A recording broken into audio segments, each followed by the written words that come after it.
E aí, pessoal, sexta-feira, dia de vídeo de cálculo, e hoje a gente vai calcular a área do círculo.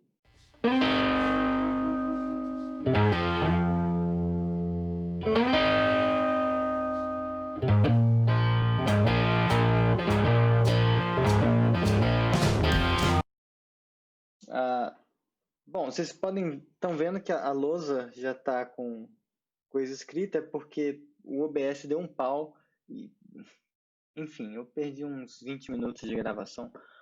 Tudo bem, a gente volta. Tá, já chego lá. É bom que já está escrito, eu vou ganhar um pouco de tempo.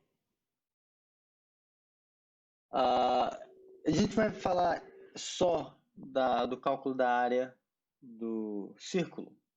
Primeiro eu vou falar com vocês sobre umas relações de simetria que ocorrem em integração e que acabam ajudando, tornando a nossa vida mais fácil na hora de a gente calcular algumas integrais.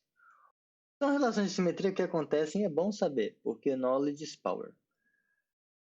Então tá, vamos lembrar que tinham duas relações de simetria que a gente tinha visto no começo do curso, séculos atrás. Tá? Primeira, uma delas, né? A ordem não importa qual é a primeira e qual é a segunda. Uma delas era a função ímpar, que é quando você tem a relação de simetria com respeito à origem, né? Que é o que está desenhado desse lado aqui. O que acontece quando o gráfico da sua função, como o desenho sugere, ele é simétrico em relação à interseção entre o eixo x com o eixo y. Eu fiz assim entre o eixo y e o eixo x, né? Então, o que significa? Você tem um pontinho no gráfico. Esse ponto, você olha a reta determinada por ele com a origem. E essa reta é infinita, né? Então, você olha como ela se comporta no quadrante oposto. Ocorre que se a função é ímpar, a definição da função ímpar diz que o gráfico dela vai interceptar essa retinha para esse ponto qualquer que você pegou, justamente no ponto simétrico ao A em relação à origem. Então, numa terminologia mais analítica, você dizer que a função é ímpar significa você dizer que a f do simétrico do A ela é simétrica ao f do A. Então, f de menos A é igual a menos a f de A. O sinal de menos pode sair. Tá? O outro tipo de simetria é o da função par. Enfim, o da função par que está feito aqui, que é quando a sua simetria não é em relação a um ponto, mas em relação a todo o eixo y, o eixo vertical. Então, significa que se você pega um pontinho A e calcula a imagem dele aqui no f de A, se você fizer a mesma coisa para o simétrico dele, a altura vai ser a mesma. Então, a simetria é em relação a todo esse eixo. Então, o gráfico é espelhado. Tá? Então, o que você tem, um modo analítico de você expressar isso é você dizer que a f do menos A é igual a f do A. Tá? E é quando a gente diz que a função é par. A graça disso para integral é que a gente acaba ganhando algumas facilidades da vida. A gente tem algumas coisas que a gente meio que sabe de graça só pelas relações de simetria. Por exemplo, se a função que você resolveu integrar na sexta, você pegou, eu vou integrar uma função. Se essa função for par, e você estiver integrando ela num intervalo que é simétrico em relação ao zero, isso é importante. Um extremo é simétrico do outro, com respeito ao zero. Um é o oposto do outro.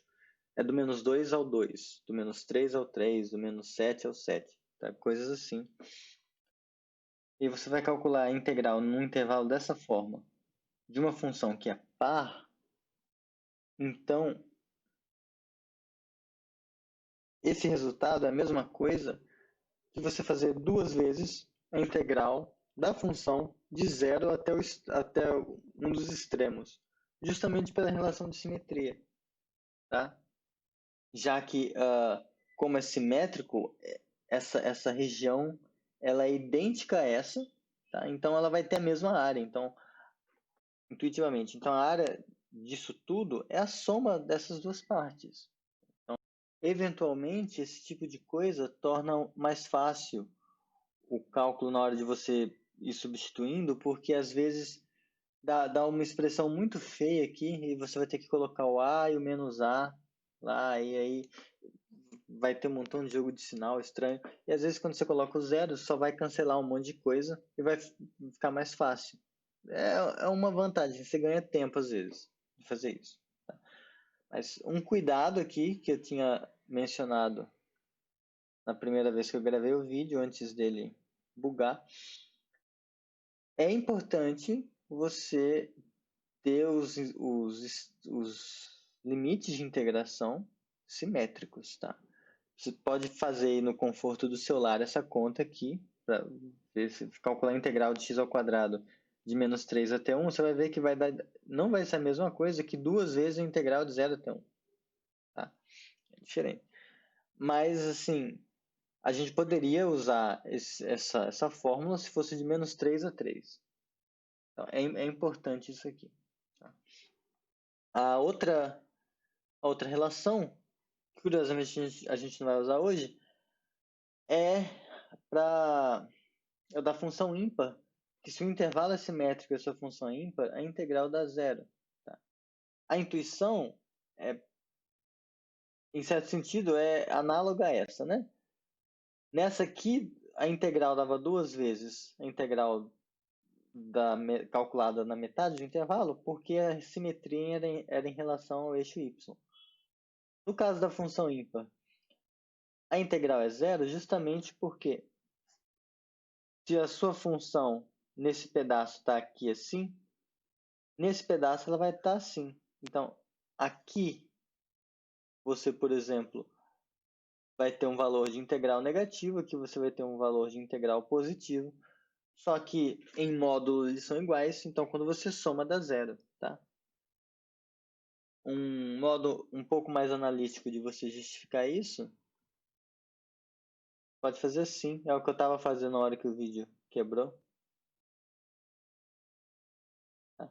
Você pega a sua integral de menos a até a, escreve ela como sendo integral de menos a até zero, depois de zero até a. Tá?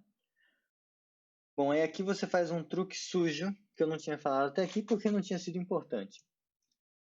Mas você inverte os limites de integração.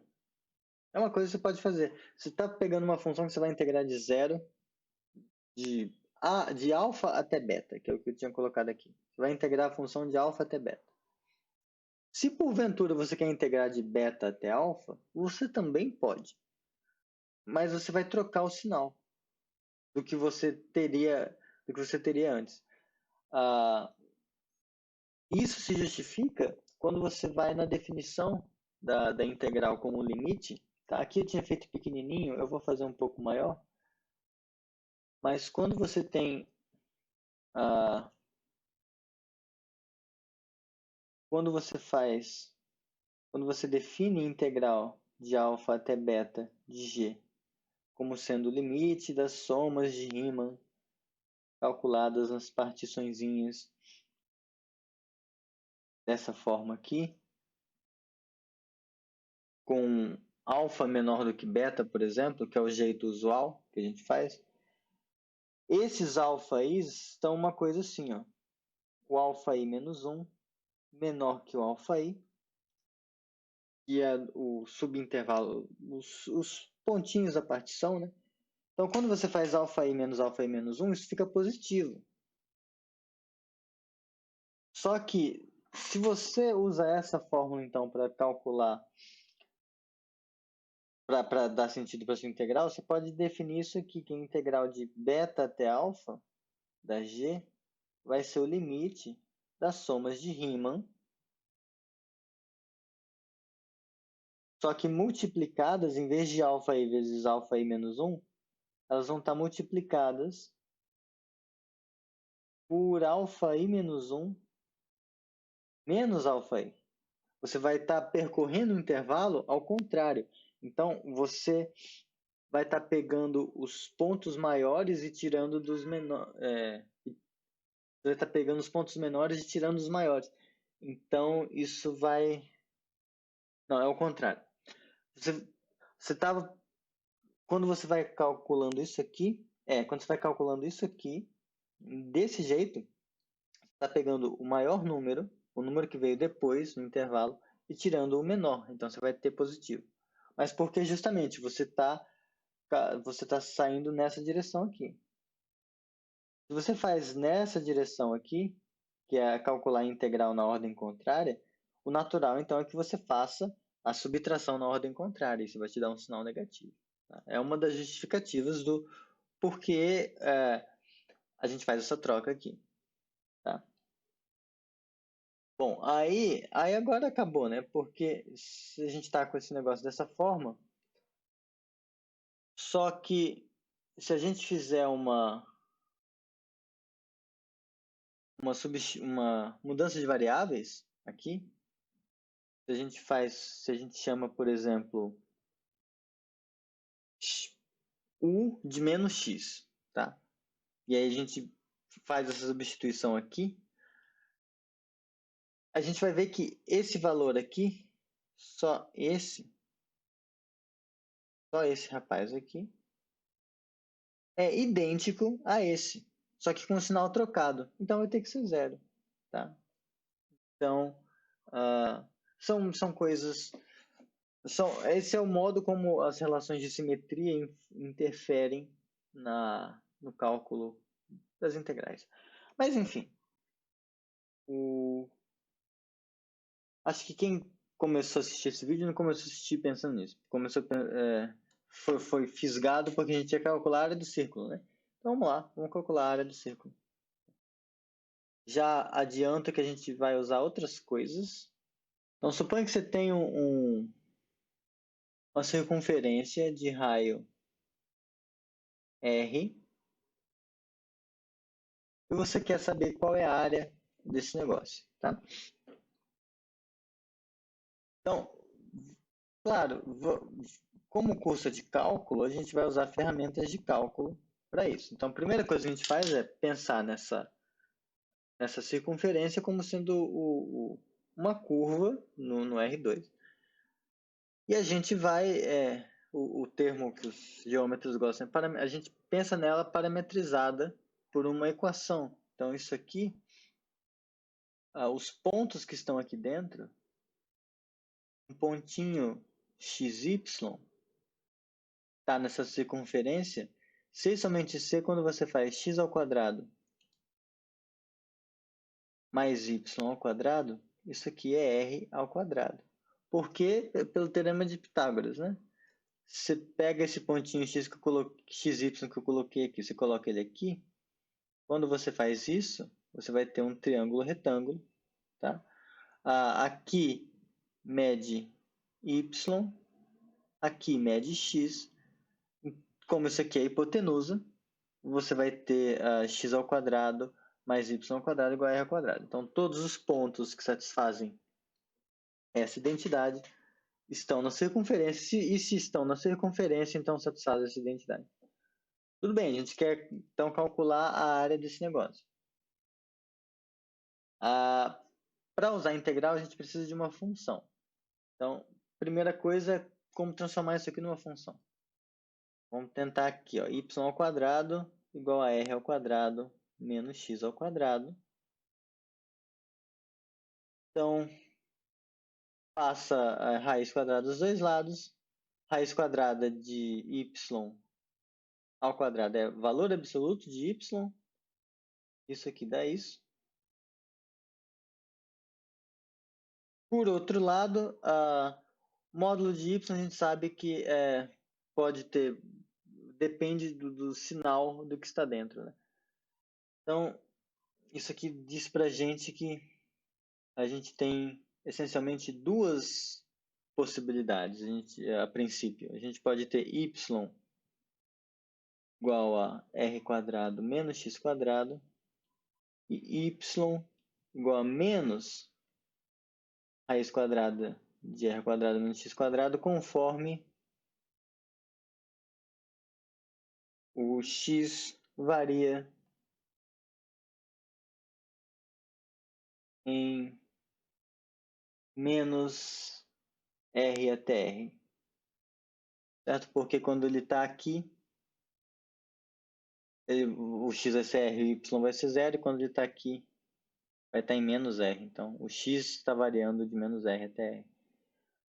Então, essencialmente o que a gente fez foi, a gente pegou essa curva, que não é o gráfico de uma função, e olhou ela como gráfico de duas funções.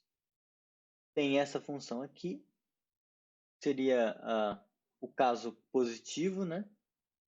Esse aqui é o y igual a r quadrado menos x quadrado.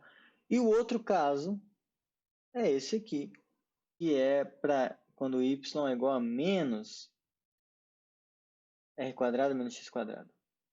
Bom, então a princípio a gente pode escolher uma dessas aqui para calcular a integral. A gente pode calcular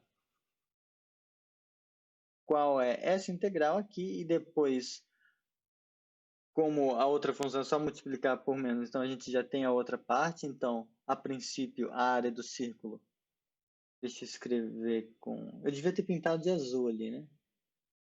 Devia ter pintado de azul aqui.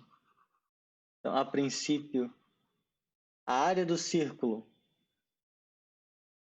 ela é duas vezes a integral de menos r até r daquele y ali, que é r ao quadrado menos x quadrado, dentro da raiz, né? Raiz quadrada de r quadrado menos x quadrado dx. E aí, bom, se a gente observa aqui, esse rapaz, essa função aqui, ela é par, ela é uma função par, então a gente não precisa calcular tudo isso aqui de menos r até r, basta a gente calcular de 0 até r, e depois multiplicar por 2. Então, a integral que a gente, o resultado que a gente busca vai ser 4 vezes a integral de 0 até r de r ao quadrado menos x ao quadrado dx. Tá? Então, já é uma redução de complexidade bem grande. Tá legal. Aí agora, o que, que a gente faz? Bom, agora o que a gente faz, na verdade, a gente para, respira. Observa que a princípio o que a gente tem que fazer é... A gente pode ignorar um pouco a parte da integral indefinida, definida, que a gente tem que calcular, e vamos olhar para a integral indefinida. Então, quem são as funções que a gente pode xingar de integral indefinida de r ao quadrado menos x ao quadrado dx?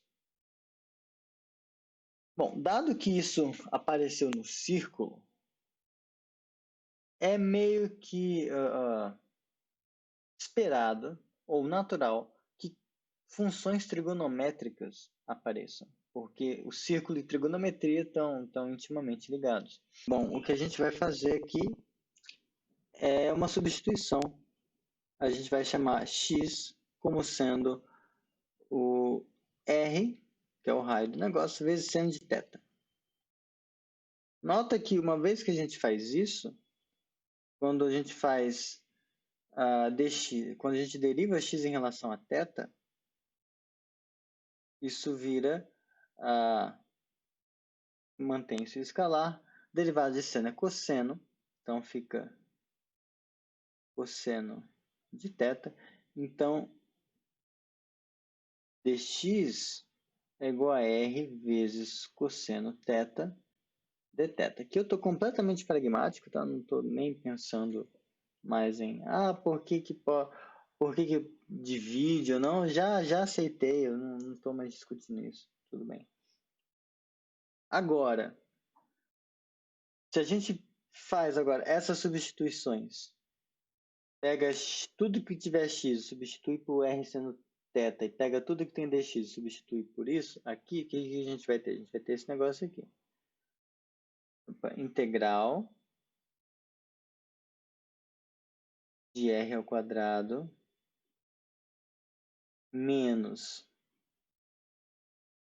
r ao quadrado seno ao quadrado de θ, tá? Porque era x quadrado, x é r seno θ, então fica r quadrado seno quadrado.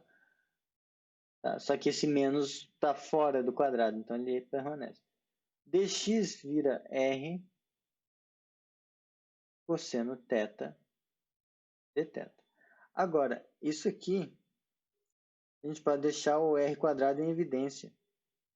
Então fica r quadrado vezes integral de 1, que é r menos seno quadrado de θ. E aí aqui fica r vezes cosseno θ. Agora, a raiz quadrada de r quadrado não é mas é r no positivo. Então fica r vezes r quadrado. 1 seno quadrado cosseno quadrado. Aqui é a raiz quadrada de cosseno θ em módulo vezes r vezes cosseno θ dθ. Agora, esse r ao quadrado pode sair. Fica r ao quadrado vezes integral. Vamos ver. O nosso x, a princípio, varia de 0, nas funções que a gente está considerando, varia de 0 até r. Então, se a gente, para que isso aqui tenha sentido, a gente pode fazer o θ variar entre 0 menor ou igual que θ menor ou igual que π sobre 2. Porque aí o seno começa em 0, e você vai estar pegando o caso em que x é igual a 0, e vai até π sobre 2, onde o seno é 1. Sim. E aí, exato. E aí vai dar o x igual a r. Nessa região, quando você pega esses valores de θ aqui, o cosseno é positivo. Então esse módulo é desnecessário. Então é cosseno de θ. Mas sendo cosseno de θ vezes cosseno de θ, vai ser cosseno ao quadrado de θ. De θ. Agora, nota só, a fórmula da área do círculo que a gente já conhece tem um r ao quadrado. Ó. Ele já apareceu aqui. Tá dando certo, hein? Nosso problema agora é calcular uma primitiva de cosseno ao quadrado, θ.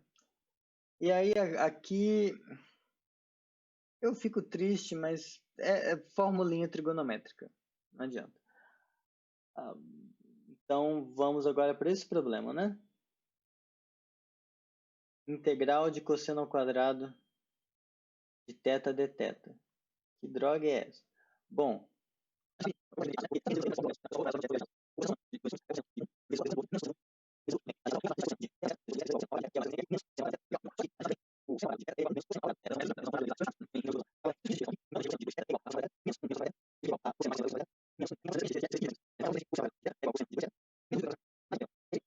é esse negócio. Então, aí isso aqui fica integral de cosseno 2 θ mais 1 sobre 2 e aqui sobre 2 dθ. Finalmente, esse aqui a gente sabe integrar de um jeito mais simples.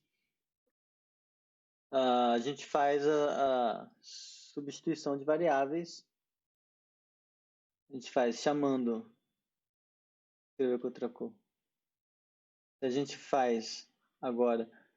Aqui 2θ a gente não sabe. Se fosse uma letra só, a gente saberia. Se a gente chama então u igual a 2θ, então u é igual a 2θ, é igual a 2 então a dθ é igual a u sobre 2. Então a gente pode substituir tudo. Então, prosseguindo para as aqui. Então, onde tiver 2θ igual a cosseno de u sobre 2 mais 1 sobre 2, no lugar de dθ igual a u sobre 2. Então, eu posso tirar esse x sobre 2 fica 1 sobre 2 vezes 1 sobre 2 integral de cosseno de u mais 1. Agora isso aqui é igual a 1 quarto vezes integral de cosseno é seno. Cosseno de u mais 1 sobre 2. Mas quem era u? U era 2θ.